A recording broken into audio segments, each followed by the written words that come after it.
Nē, jūs nevarat piespiest man runāt par šo spēli. Es negribu. Sveicināti! Jā! Gibi! Kas jūs slimi esat? Bingo! Nu, pietrūka hokej! Go, Leafs, go! Tā labi! Jūs nopietni! Latvijas izlases zaudē 1-8 Vācijai. Tā bija viena aizraujoša spēle, vai ne? Vācija pārbrauc Latvijas izlasei pāri kā ar tanku. Tas bija vienkārši traģiski jau no pašām spēles pirmajām minūtēm. Es pat nezinu, vai mums ir jēga iet cauri visiem vārtiem. Tas viss bija no Vācijas izlases meistarības līdz komiskiem rikošetiem un viss pa vidu, un beigās tas viss kulminējās ar vienu no apkaunojošākajiem zaudējumiem Latvijas izlases vēsturē. Spēli vārtos otro dienu pēc kārtas sāk Kristers Gudļevskis.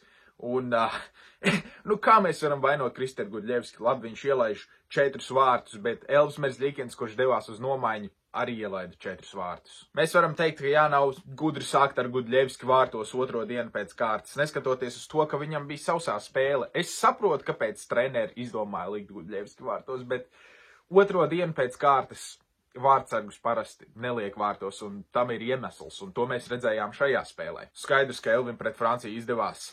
Gudļevskim pret Vāciju galīgi neizdevās. Un visa komanda jau kopumā arī bija nogurusi. 4. spēle 5 dienās, bet man ļoti nepatīk, ka tas tiek izmantots kā attaisnojums. Jo labi, nogurums var būt saistīts ar dažiem no šiem vārtu gūmiem, bet 8 vārtu gūmiem Vācijas izlase mūs atspārdīja visas spēles garumā, jo īpaši otrajā periodā. Tas bija vienkārši ātri, ķirurģiski un bez žēlastības. Es pat īsti negribu bļaustīties. Par ko? Te jau vairāk ir vienkārši bēdas nekā kaut kādas dusmas. Markus Skomuls gūst savus pirmos vārdus Latvijas izlases rindās pasaules čempionātā.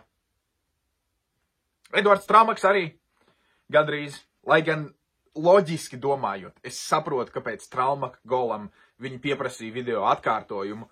Tas vienkārši nav jauki. Tas nav patīkami. Pie 8-1 pieprasīt video atkārtojumu. Tas vienkārši nešķiet pareizi. Es saprotu, ka tas ir loģiski un vārtu attiecība turnīra tabulā un tā tālāk, bet tas vienkārši...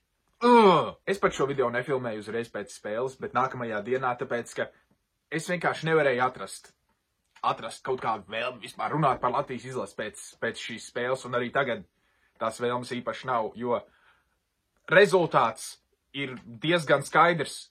Pasaules čempionāta ceturtdaļfinālā Latvija droši vien nespēlēs. Mums ir nepieciešama uzvara pār Slovākiju, un tad mums ir jāņem punktus arī no ASV un Zviedrijas.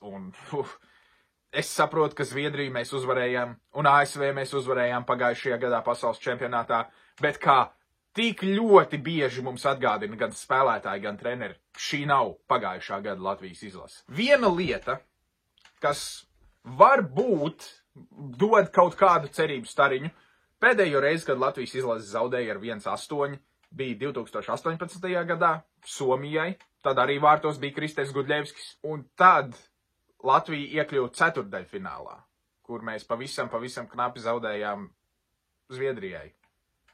Un grupu turnīra laikā mēs paņēmām punktus no ASV, un mēs izcīnījām tās svarīgās uzvaras, ieskaitot pret Vāciju tajā turnīrā. Jā. Bet mēs izcīnījām svarīgās uzvaras, un tas šķiet ir vienīgais cerības stariņš, ka varbūt mēs atkārtosim to pašu, ko mēs izdarījām 2018. gadā, ka varbūt tomēr viss nav zaudēts, ka tomēr vēl ir iespējams tikt ceturtdaļfinālā, kaut gan turnīra tabula un kalendārs noteikti nav mūsu pusē. Bet jā, nākamās spēles sestdien pret Zviedriju.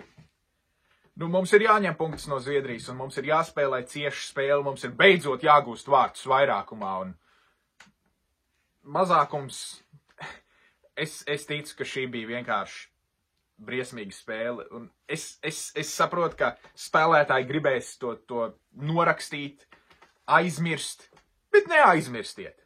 Ņemiet to kā dzinuli. Tam ir jāsēž aknās. Tam ir jākļūst par kaut kādu sprādzienu tajā ģērbtuvē, jo šī izlase nav pagājušā gada izlase. Un ir jāatrod kaut kur to iekšējo motivāciju. lai kāda tā būtu. Es domāju, ka šī ir lieliski iespēja pateikt vienkārši, ok, viss, mums vairs nav ko zaudēt, vienkārši ejam laukumā, cīnamies līdz pēdējam, ejam uz vārtiem, cīnamies par katru ripu, un tad jau redzēsim. Varbūt arī kaut kas sanāks. Šim video tas arī viss. Ja tev patīk šis video, spied like, abonē kanālu, seko jaunumiem no pasaules čempionāta portālā hokejziņas.com. Un tad jau tiekamies pēc spēles ar Zviedriju. Ceram uz daudz cienījamāku sniegumu. Vismaz teiksim tā. Sāksim ar kaut ko mazu. Laikam nekas cits jau neatliek.